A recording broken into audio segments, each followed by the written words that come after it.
네, 안녕하세요. 여러분 반갑습니다. 윤관식입니다. 자, 이 시간에는 2027학년도 MD를 대비하기 위해 어떻게 공부하면 좋을지, 그래서 커리큘럼에 대한 간략한 소개를 좀 해드리고자 합니다. 자, 기본적으로 우리가 11월부터 표현이 되어 있는데, 뭐 11월, 12월 이 두 달간, 이 두 달이라는 기간 동안에 기초인문이 진행되는 건 아니고, 기초인문은 저 기간 중에서 약 6번을 우리가 진행하는 게 기초인문이에요. 그러니까 총 6회 수업이고, 한 번 수업당 강의 파일이 한 3개 생긴다 그러면 한 대략 18강 정도로 진행되는 게 기초인문입니다. 그래서 11월, 12월에는 기간 동안에 진행되기에 저렇게 표기했을 뿐인 거지 저렇게 두 달을 꽉 채워서 진행하는 수업은 아니고요.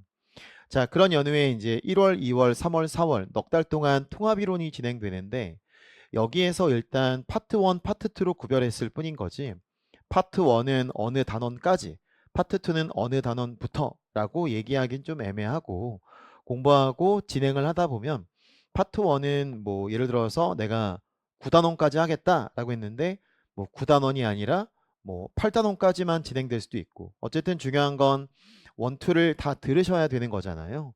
MD는 구조와 결합부터 아민까지 전범위를 공부해야 되는 거다 보니까 딱히 1과 2를 구별한다라고 의미를 부여하지 마시고 1과 2를 모두 들어야 한다라고 생각하시면 될 것 같아요.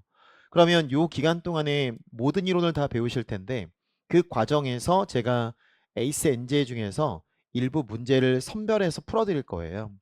그러니까 작년 같은 경우는 그냥 이론만 진행을 했는데 올해는 에이스 엔제의 문제를 풀어보시면서 아, 어렵다 이렇게 느끼시는 경우도 꽤 많으셨기 때문에 에이센즈의 문제를 선별해서 풀어드릴 건데 뭐 이건 통합이론 OT 때에도 일단 소개를 드리고 말씀을 드렸지만 일단 1단원이 끝났다. 그러면 통합이론 1단원에 해당하는 에이센제의 해당 단원의 문제를 모두는 아니고 선별해서 풀어드릴 겁니다.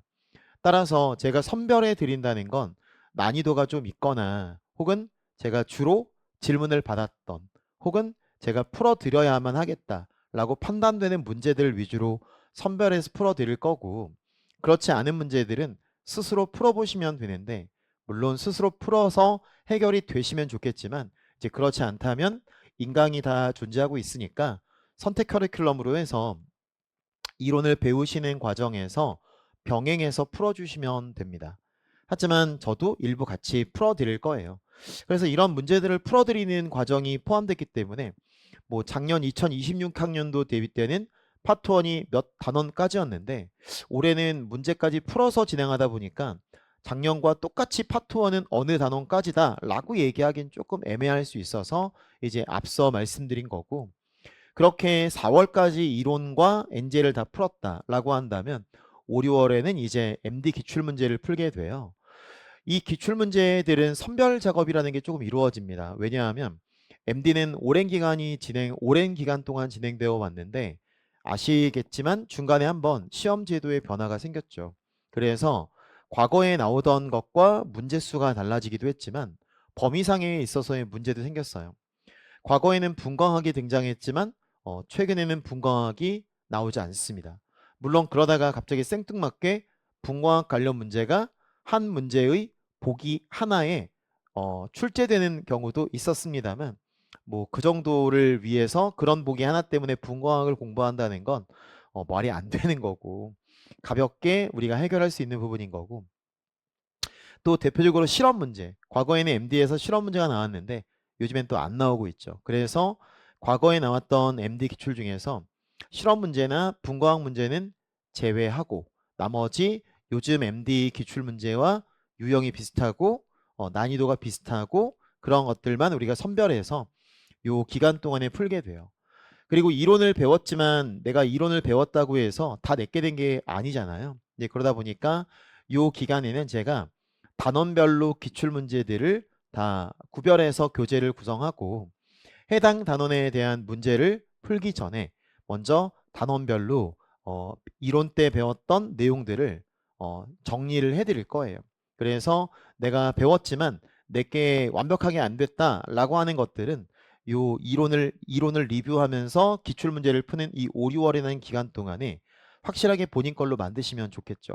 그래서 내게 아직 안 됐다 싶은 것들은 여기서 확실하게 짚고 넘어가시면 좋겠습니다. 이제 그런 연후에 이제 7월 달에 파이널을 보는 건데, 사실 우리가 보는 시험이 8월 달에 보잖아요. 그러다 보니까 8월 달까지 계속 파이널을 진행하기에는 약간 서로 간의 부담이 있죠. 그래서 저는 보편적으로 7월 말까지 진행을 하거나 최대 8월 첫 주까지만 파이널을 하게 되는 것 같고, 시험은 보통 우리가 8월 셋째 주쯤 보게 되는 거니까 그전에는 그동안 공부했던 것들을 여러분 걸로 소화하는, 복습하는 그런 기간, 그리고 Q&A 하는 시간으로 가지시면 될 것 같아요. 제가 오랜 기간 동안 유교학을 강의하면서 뭐 1타로서 제가 피트 유교학을 오랜 기간 동안에 진행을 해오기도 했어요. 물론 제가 MD 유교학을 현재 하고 있지만 뭐 기본적으로 여러분들에게 알려드리고 싶은 것들은 이 속에 모두 집어넣었고요. 이것만 잘 여러분 걸로 소화해 주시면 MD 유교학 시험 문제를 봤을 때 틀리는 문제는 단 하나도 없다라고 얘기할 수 있어야만 합니다. 그래서 MD 유교학 10문제인데 다 맞추셔야겠죠. 앞에 화학 20문제 있죠. 사실 일반 화학 20문제는 공부하는 분량도 그렇지만 공부를 했다고 하더라도 100% 내가 만점 받을 수 있다라고 단정하기에는 약간 시간도 있고 문제의 난이도도 있고, 그래서 보통의 현실적인 느낌으로 얘기한다면 MD 화학 20개 중에서는 몇 문제 틀릴 수 있는 가능성도 배제할 수는 없어요.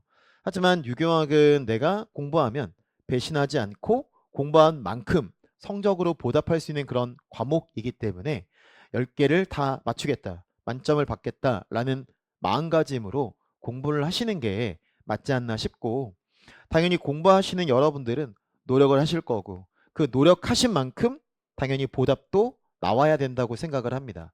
이제 그렇기 때문에 여러분들이 여러분의 시간을 온전히 투자해서 공부하시는 만큼 저도 그에 상응하는 노력을 해야 된다고 생각을 하고, 그래서 여러분의 노력이 정말 헛수고가 되지 않도록 노력하신 만큼 그대로 피드백이 정직하게 얻어질 수 있게끔 제가 도우기 위해서 유교학은 윤관식, 저는 뭐 아시다시피 제 이름 들어보신 분들 아시겠지만 워낙에 제가 오랜 기간 동안 유교학을 강의하기도 했고 책임 있게 유교학을 강의하고 있기 때문에 현재 저는 MD도 하지만 편입도 하고 임용고시도 하고 있거든요.